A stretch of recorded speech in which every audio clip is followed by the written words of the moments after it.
7. I'm going to go ahead and read this chapter and we'll talk about some of the different verses in it as we go along. But Proverbs chapter 7. My son, keep my words and lay up my commandments with thee. Keep my commandments and live, and my law is the apple of thine eye. Bind them upon thy fingers, write them upon the table of thine heart. Say unto wisdom, thou art my sister, and call understanding thy kinswoman, that they may keep thee from the strange woman, from the stranger which flattereth with her words. For at the window of my house I looked through my casement, and beheld among the simple ones, I discerned among the youths a young man void of understanding. Passing through the street near her corner, he went the way to her house, in the twilight, in the evening, in the black and dark night. And behold, there met him a woman with the attire of an harlot, subtle of heart. She's loud and stubborn, her feet abide not in her house. Now she's without, now in the streets, and lieth in wait at every corner.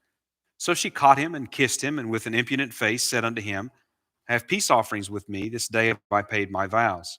Therefore came I forth to meet thee, diligently to seek thy face, and I have found thee. I've decked my bed with coverings of tapestry, and with carved works, with fine linen of Egypt. I perfume my bed with myrrh, aloes, and cinnamon. Come, let us take our fill of love until the morning. Let us solace ourselves with loves. For the goodman is not at home, he is gone on a long journey. He hath taken a bag of money with him, and will come home at the day appointed. With her much fair speech she caused him to yield. With the flattering of her lips she forced him. He goeth after her straightway, as an ox goeth to the slaughter, or as a fool to the correction of the stocks. Till a dart strike through his liver, as a bird hasteth to the snare, and knoweth not that it is for his life. Hearken unto me now, therefore, O ye children, and attend unto the words of my mouth. Let not thine heart decline to her ways. Go not astray in her paths. For she hath cast down many wounded. Yea, many strong men have been slain by her. Her house is the way to hell, going down to the chambers of death.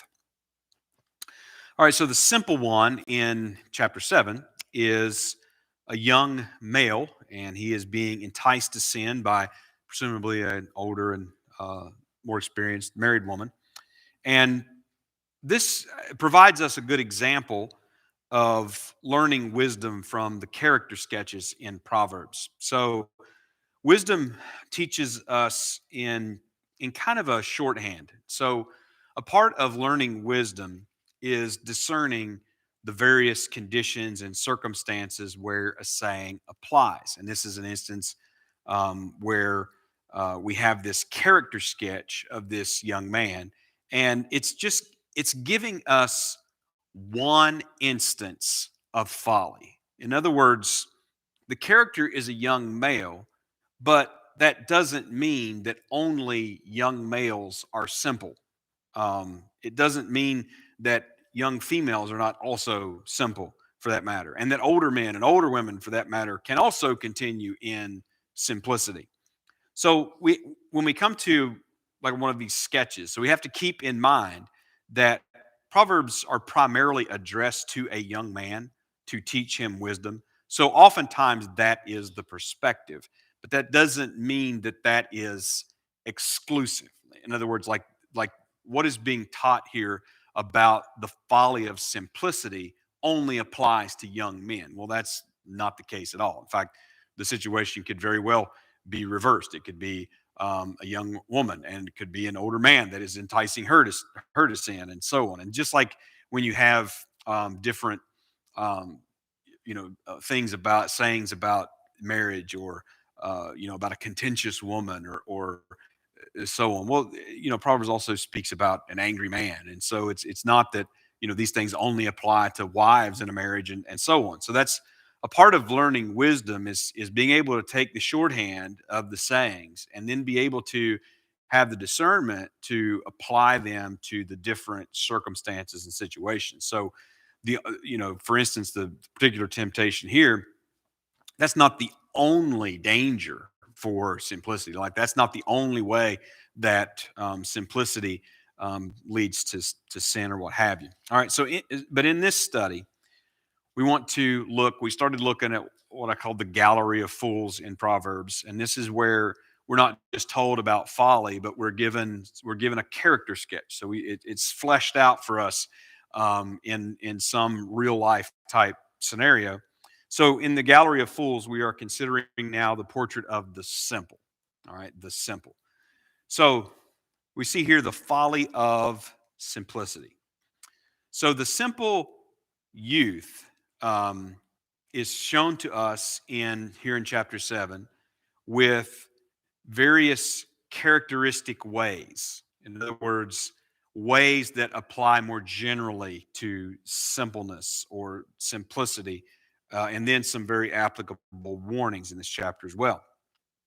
So the word that's used for simple, we did have touched on it briefly before when we were looking at the various words used for folly, and it is the type of folly that tends to be on the lower end of the spectrum. But the word that's used for simple just means something like naive, gullible. It's someone that's easily led, or as the case may be, misled. They're led astray easily.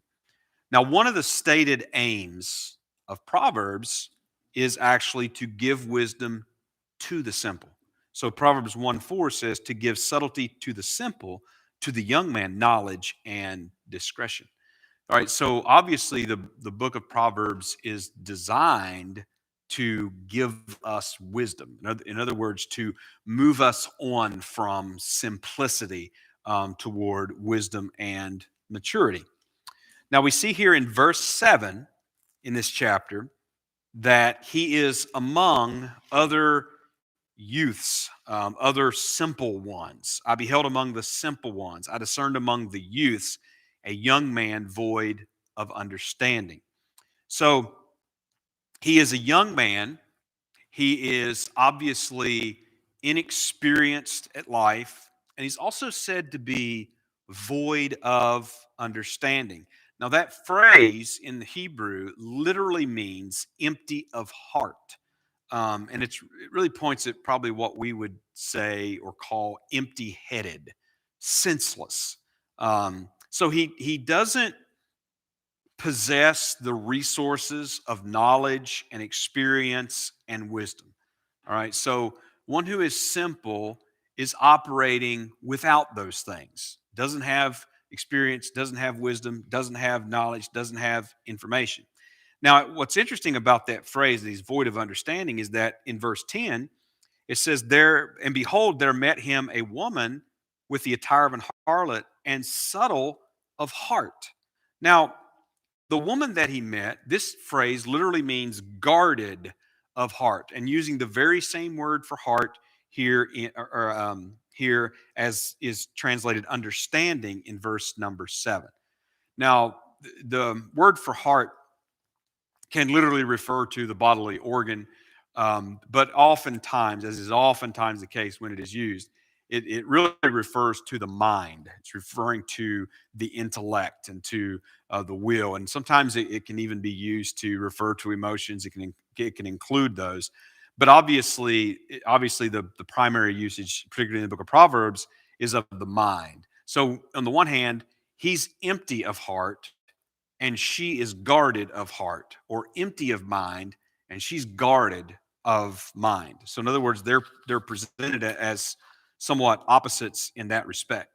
So the phrase guarded of heart, when it's in a negative context like it is here, it indicates that there's a concealment.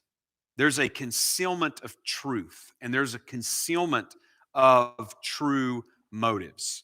All right, so she's guarded of mind. In other words, she is has the intention of finding someone just like this young man, gullible, inexperienced, lacking in wisdom, sort of aimless in life, and being able to deceive him or to lead him astray. All right, so she is guarded, she's concealed. And it's obvious actually that this is the meaning, that she's concealing truth, because it tells us that in let me see, I lost the verse. In verse 21, with her much fair speech, she caused him to yield. With the flattering of her lips, she forced him. Now, we don't know like specifically what she may have been lying about, but what we do know is that she flattered him and she used fair sounding words. So she painted a picture for him of what these things were going to be like, which obviously did not include any of the problems, any of the pitfalls, any of the dangers, or any of the consequences of following her in this way. So she flattered him with fair words. She's concealing truth from him, and she is leading him astray by what she's telling him. So essentially, what we see then is this youth is simple and he's empty of heart, and she is guarded of heart. She's obviously older, she's more experienced. In other words, he's outmatched. He doesn't have the resources to really be able to deal with someone like this accurately. Doesn't have the discernment, doesn't have the experience, doesn't have the knowledge, doesn't have the wisdom. Now, the simple young man being described as void of understanding or being described as senseless. The senseless, we're told in Proverbs, are those that are always pursuing vain notions. So, like Proverbs chapter 12 and verse 11, he that tilleth his land shall be satisfied with bread, but he that followeth vain persons is void of understanding. Following vain persons simply has the idea, it's contrasted here with tilling the land. So it's contrasted with honest and hard work, and following a vain man, and an empty man, or empty pursuits. In other words, trying rather to you know get around hard work and that sort of thing, and trying to make money quickly, or perhaps even through robbery, or whatever the case may be. But so those that are senseless always tend to be chasing something that's quicker and easier and is so promising of a reward that, of course, is usually not going to materialize and certainly will have consequences with it. Those that are void of understanding are also those who truly enjoy folly. So in Proverbs 15:21, folly is joy to him that is destitute of wisdom. So there we have the same thing. But a man of understanding walketh uprightly. So they truly enjoy. In other words, they're pleasure seekers. They're pleasure seekers. They're not concerned about hearing wisdom, or hearing instruction, or receiving correction, or being better informed. They're pursuing, they're the sort that would be pursuing something that they're interested in, that seems fun to them, and then you point out to them, this list of problems. Here's all these problems with what you're talking about. They don't care about that. This is going to be fun, or this is going to be profitable, or this is going to be whatever. So that's the way that the senseless in Proverbs are presented. And obviously, this young man is called simple and senseless, and he's showing that, he's manifesting that in what takes place. He's easily led astray. He's obviously seeking pleasure. He's obviously seeking for some quick reward, or whatever that it is. Now, simplicity in Proverbs, and we've already read verse 7 here. We've read Proverbs 1 and verse 4, and there's other verses as you go on through Proverbs. Simplicity is oftentimes in Proverbs associated with youth. Now, that doesn't mean that only youth or only young people are or can be simple, but it's and it also doesn't mean that would be the only time for concern, or the only time that this would be a danger. What But the reason it's associated with youth so often is because simplicity is it's a stage of development that we all go through. I mean, we're born simple in terms of Proverbs. We're born simple. We don't have experience in life. We don't have knowledge. We don't have um, discernment. We don't have those things. We just don't naturally possess them. In fact, Proverbs rather says that foolishness is bound in the heart of a child.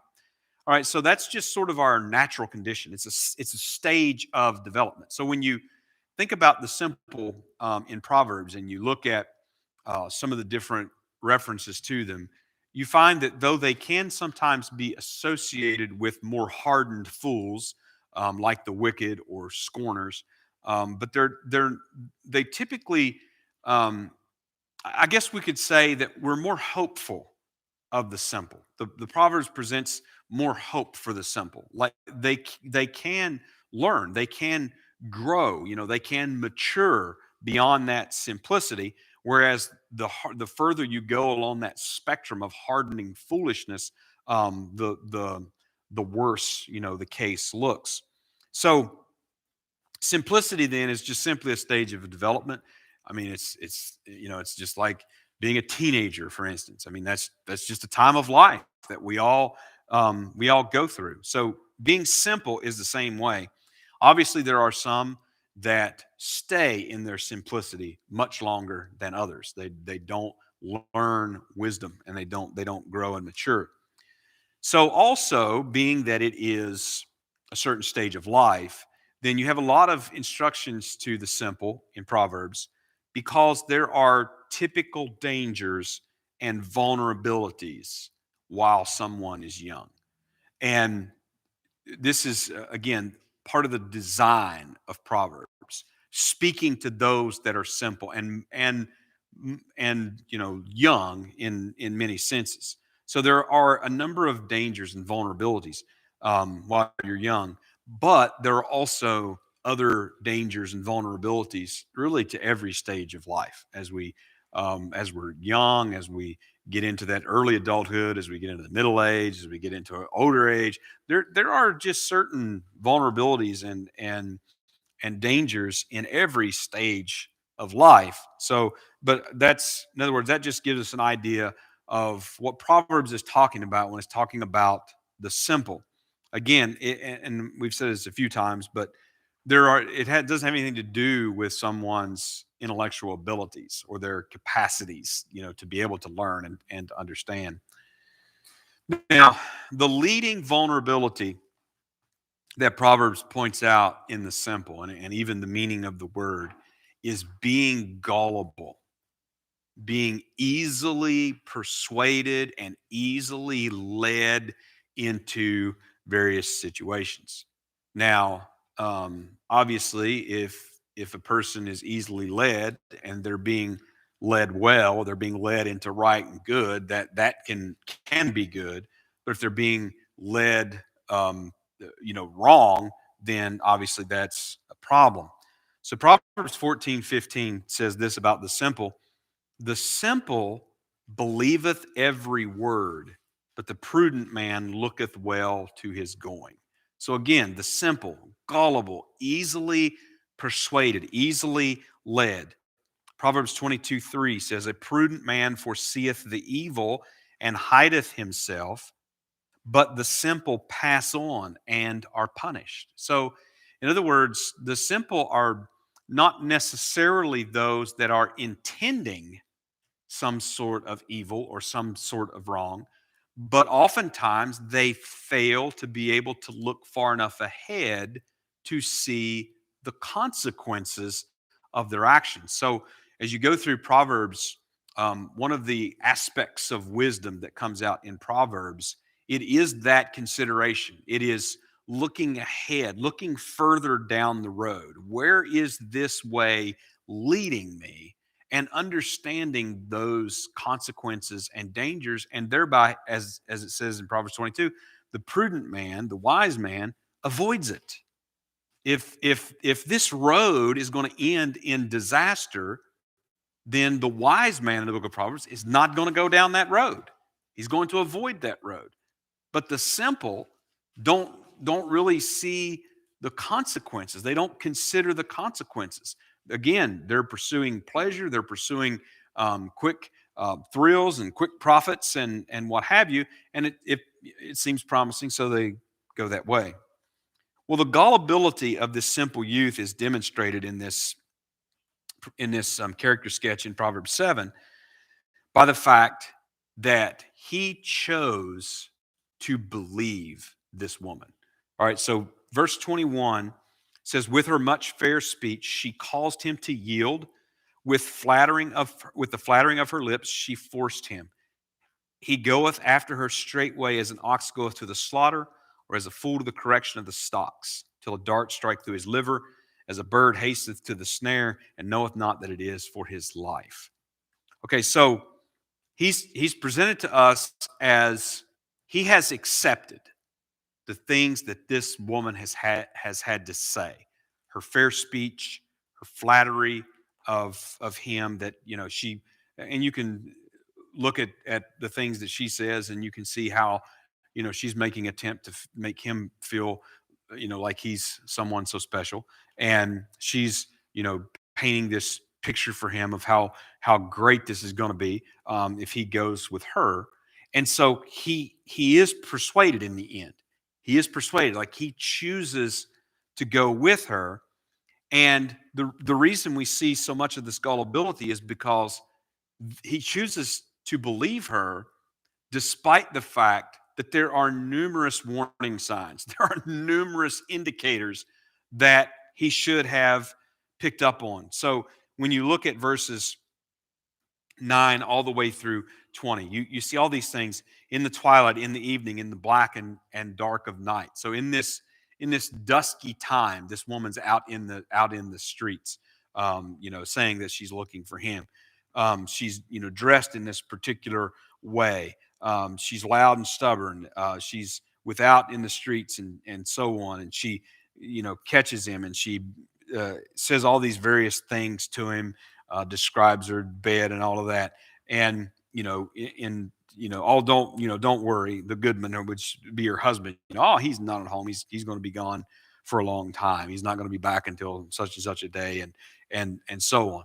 So obviously there are just numerous warning signs in this woman's speech and all of these things. And so the gullible youth believes her. He believes. He doesn't look ahead. He doesn't see the consequences. He doesn't think about that.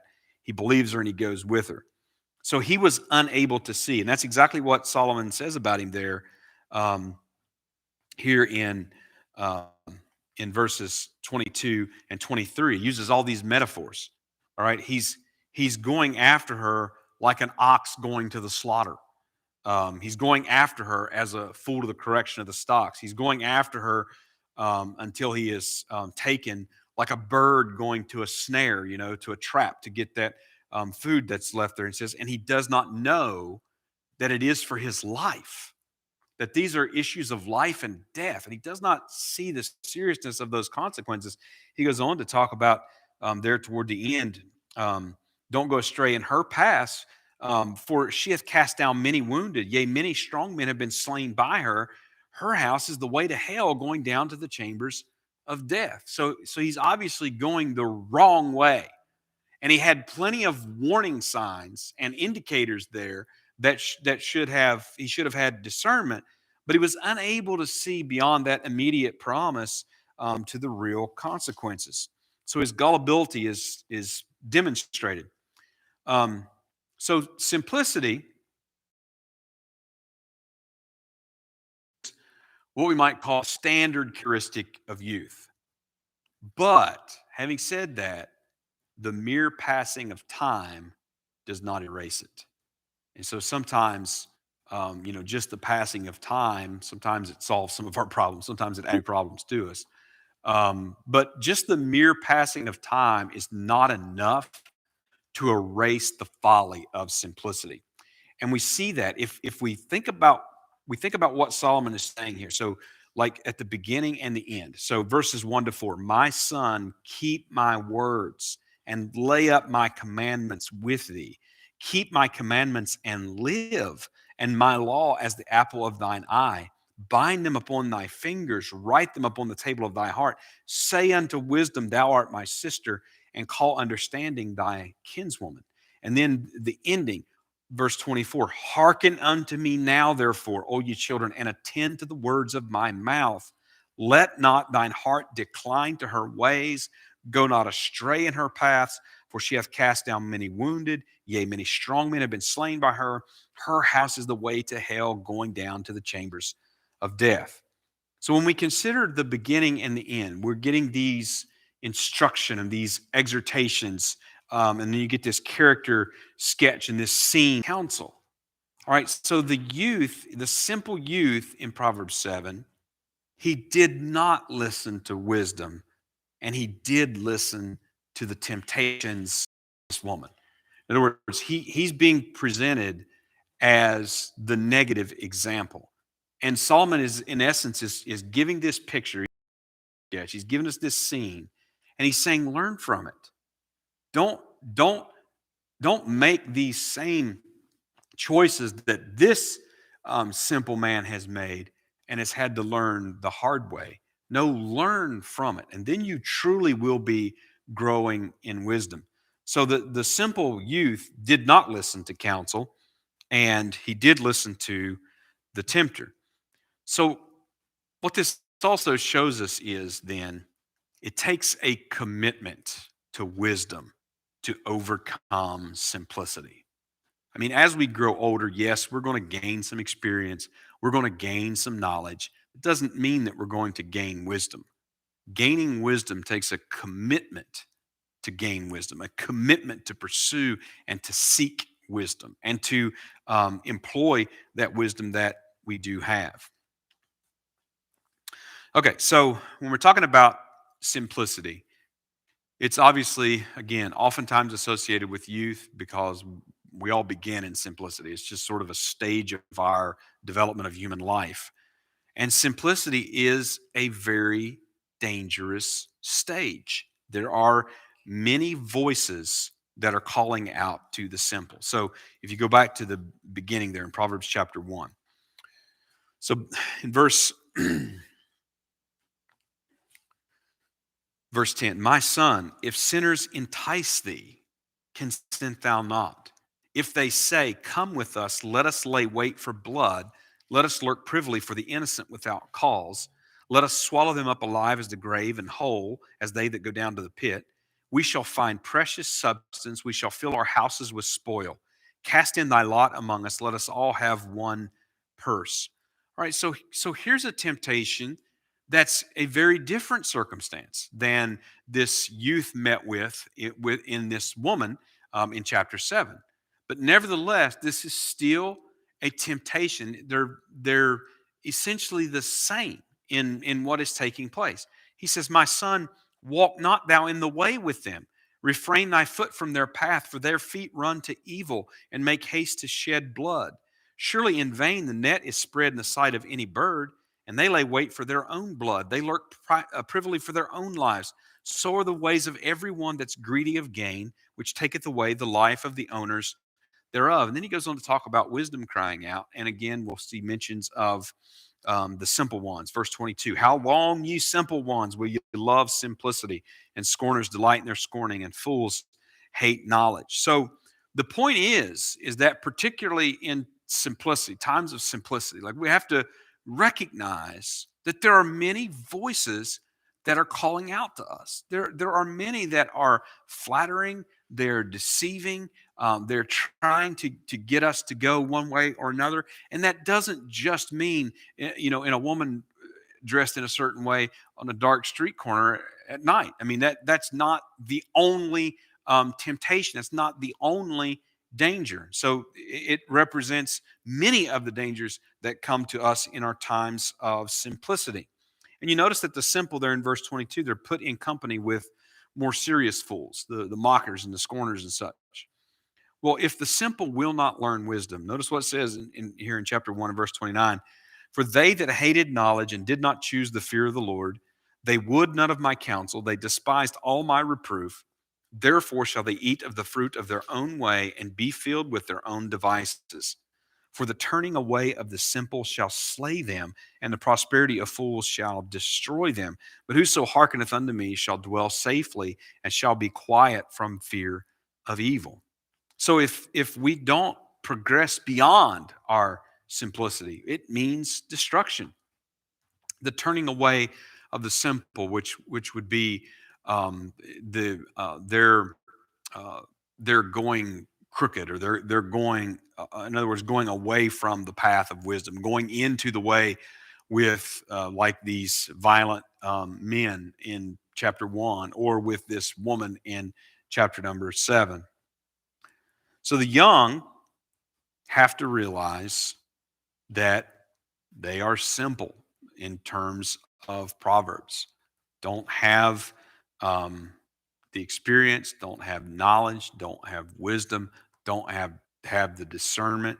And that's obviously whether that you think you are simple or not. You have to recognize that you are. And of course, that would at least put you somewhat on the path to wisdom. Proverbs 7:1 and 7:24 exhort us to listen. And that means to pay attention, to hear, to keep the words of wisdom from the teachers around us, from the wise teacher Solomon here and others of God's word and other teachers and parents and such that would be giving us wisdom. So maybe think about it like this. So if think about a young person, maybe they're wanting to buy their first car, and so um, they want to take their dad along, to go look at a used car, um, and they do that because they realize that, well, you know what, I don't really know that much about cars, and so how can I really tell if this car is in good shape, or has it just been washed and waxed, but the engine's about to fall out of it, and so they, well, Dad, come along and look at this car. You don't know that much about car values. How much is this car really worth? What should someone really pay for it? Or negotiations in sales and such. So think about a young person that would do that, and just say, just realizing where they are in life. I've never bought a car before. I don't really know that much about cars. Obviously, I can't afford a new car. So I need to buy a used car. I need to take someone with me that knows something about cars, knows something about this process, knows something about values and all that sort of thing. Well, there's a certain amount of humility to that. Just acknowledging, I don't have experience, I don't have the knowledge that I need in this area. And so I'm going to seek out someone who does, that can help me. So one of the particular dangers for the simple is being simple and proud. Being simple and proud.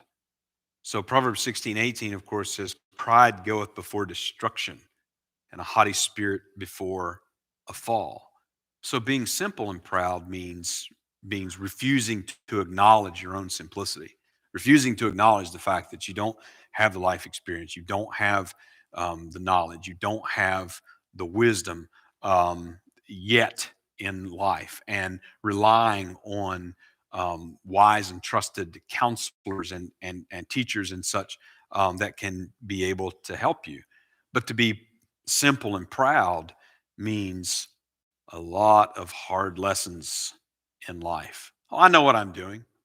don't, don't you don't have to show me. You don't have to teach me. You don't have to tell me anything. I know what I'm doing, and that certainly is a hard way, a hard road to go, and not the way of wisdom. All right. Any questions about anything on this tonight?